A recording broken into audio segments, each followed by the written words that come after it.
Very exciting. So Hi, as we pivot, hey Rachana, how are you? good. Awesome. This has been a great event today. A lot of good energy. We're coming off leaving a little bit better than we were just from listening to Helen's talk. And now I'm so excited to introduce you because you're Thank the you. president of engineering at Etsy, one of my personal favorites. Thank you. And I'm sure a lot of opportunity to innovate. And today you're going to talk about the intersection of technology and social impact and success of teams. So I am now going to hand it over to you if Yeah, you want to share your screen. thank And you. everyone, Yeah, just again, get connected on social. You could click on the bubble by any person and you can get to their social channels. And let's just use that hashtag. Thank thanks, Nicole. Intersection of social impact, technology, leading teams to success those are the topics I'm interested in general. Today, given the timing, I'll be specifically focusing on leading through a crisis, leading through unprecedented times like this. Today, we'll be talking about leading through crisis. Nicole mentioned this in the intro. I'm VP of Engineering at Etsy. I oversee one of the larger groups within product engineering at Etsy. I'm based out of New York City. I'm also a mom to a 4-year-old. I have been in tech for a long time now. I have seen many changes starting from the financial crisis in 2008, 2009 to when I joined Etsy. It was a startup to taking the company through an IPO, then establishing ourselves as a successful publicly traded company.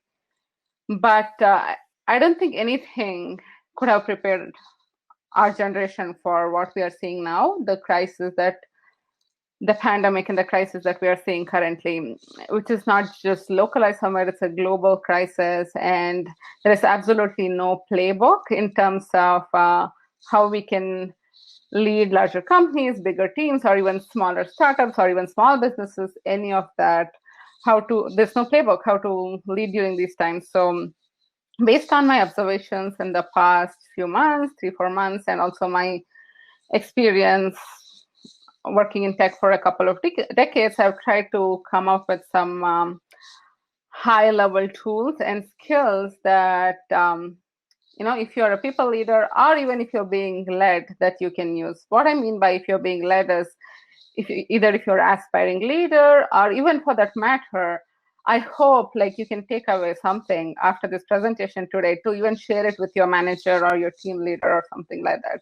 So this is generic and not just like very specific to engineering teams or anything like that. It can be used anywhere in tech or even broader industry. So at a high level, I'll talk about 2 tools that you can lead that you can kind of cultivate or use during massive changes. Then I will, after that, open up for questions for about 5 minutes in the end.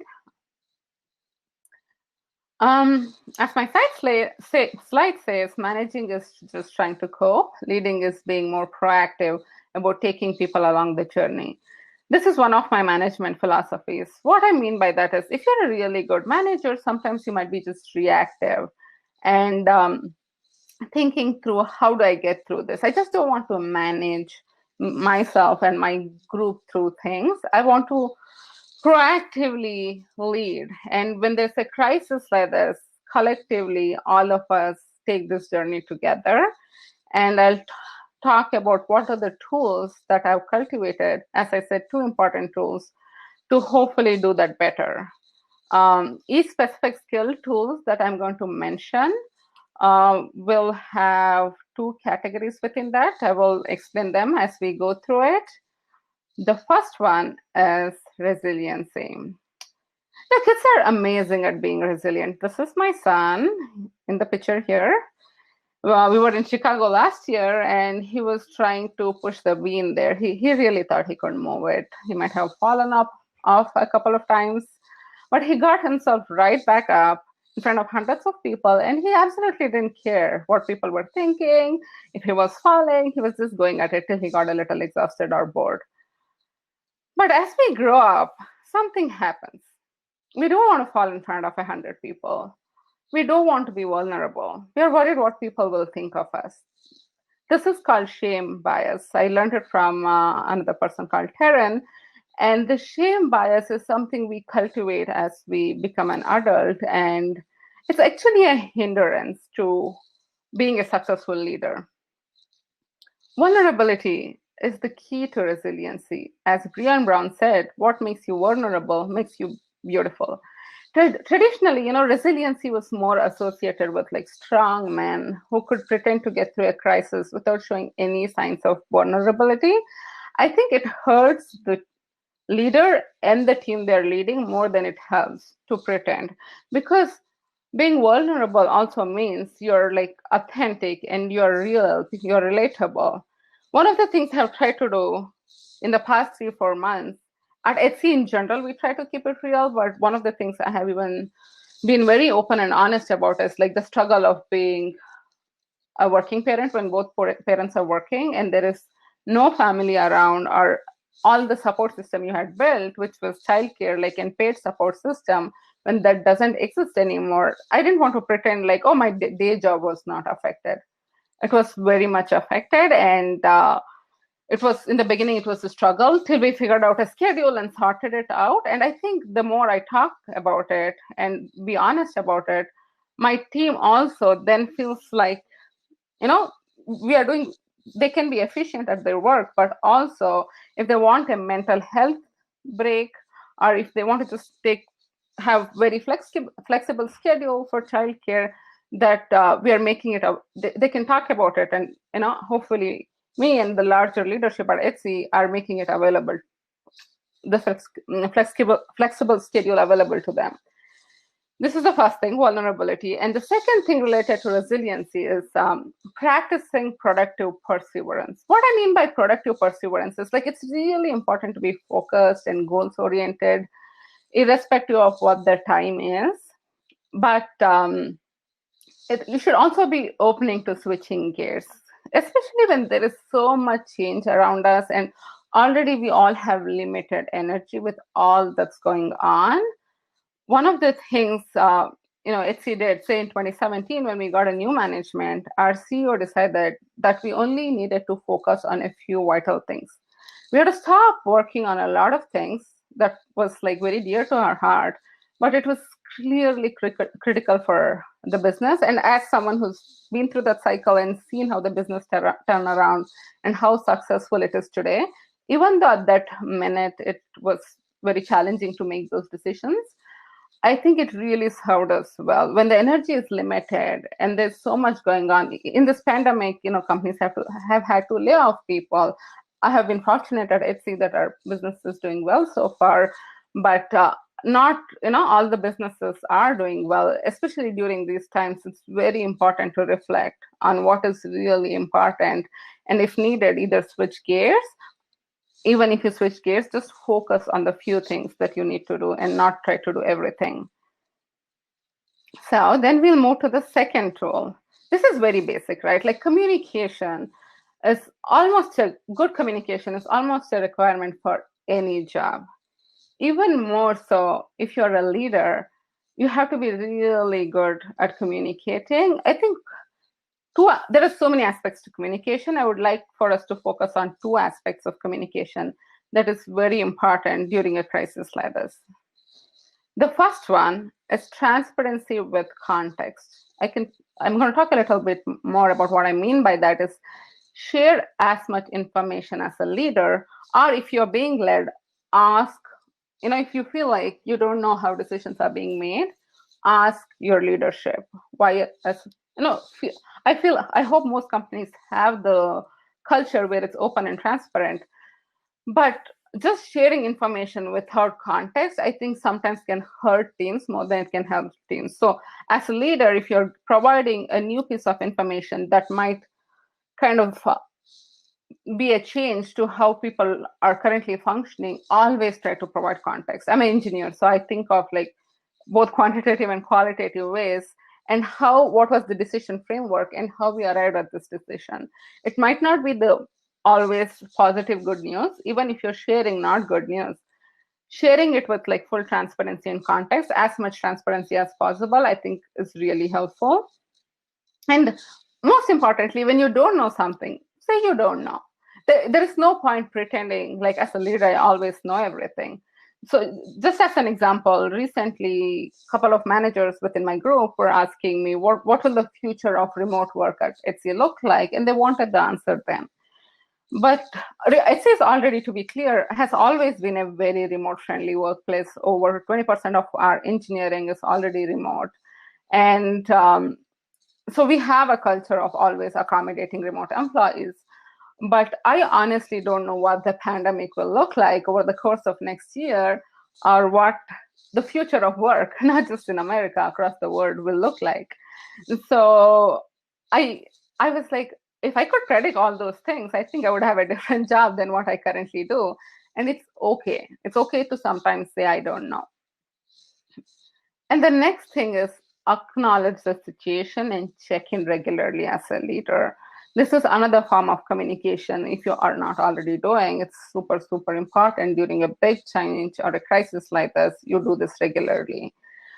What I mean by acknowledge what's happening is there's of course the pandemic, there's also racial tension right now, and there are so many things happening depending on who's on your team.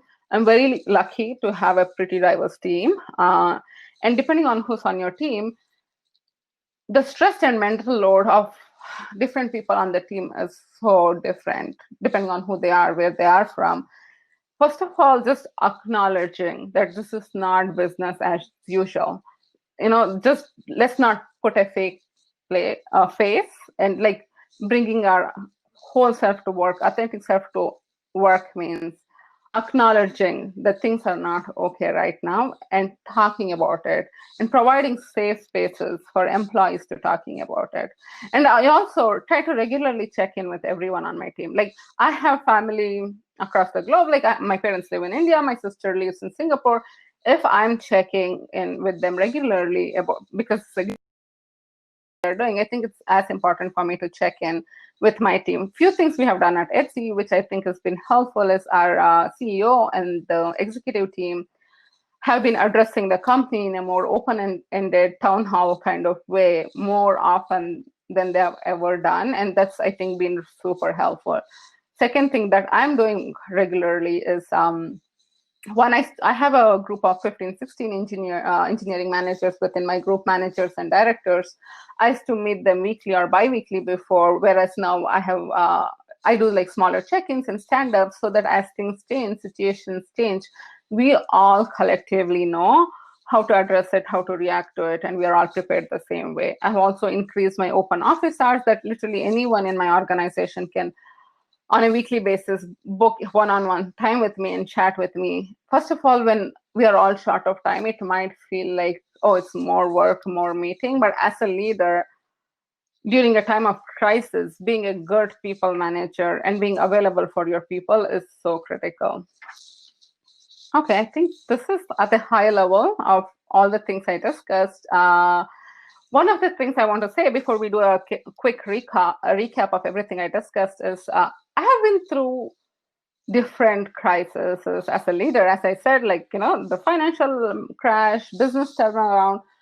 But I also think if you're a leader or an aspiring leader, even though currently it's so stressful, you can learn so much if you think of this opportunity for change and as also a chance to learn.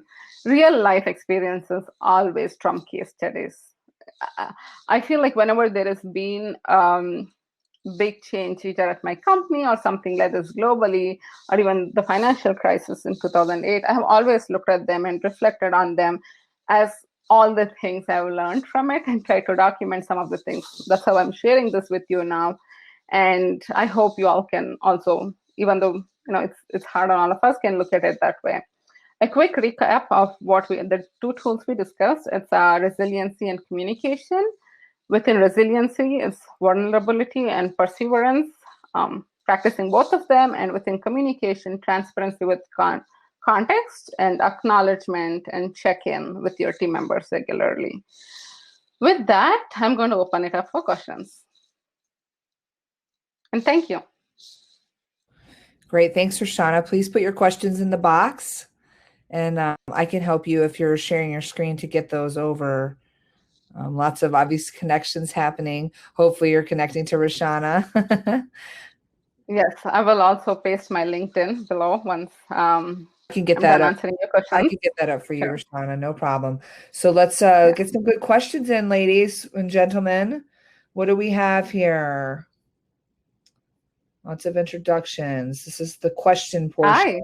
Hi, Gabriella. Any questions will be great.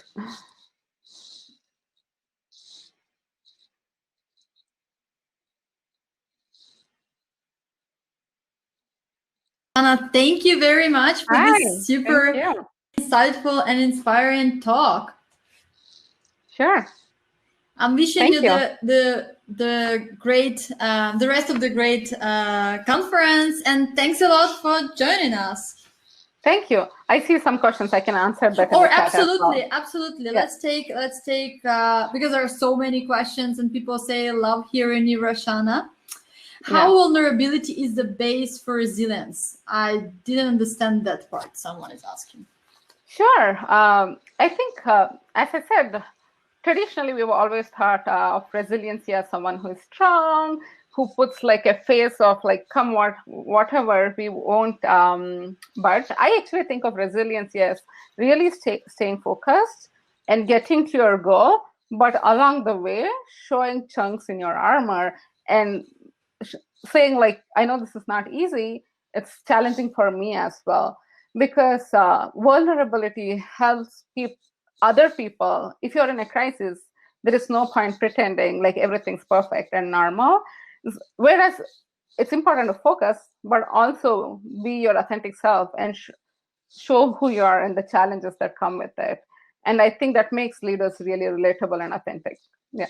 Right, I totally agree. And being vulnerable is a strength, even though it's very often perceived as a weakness. But that's how we build this empathy, and how we say, "Hey, I understand what you are feeling," and that's how great leaders are born.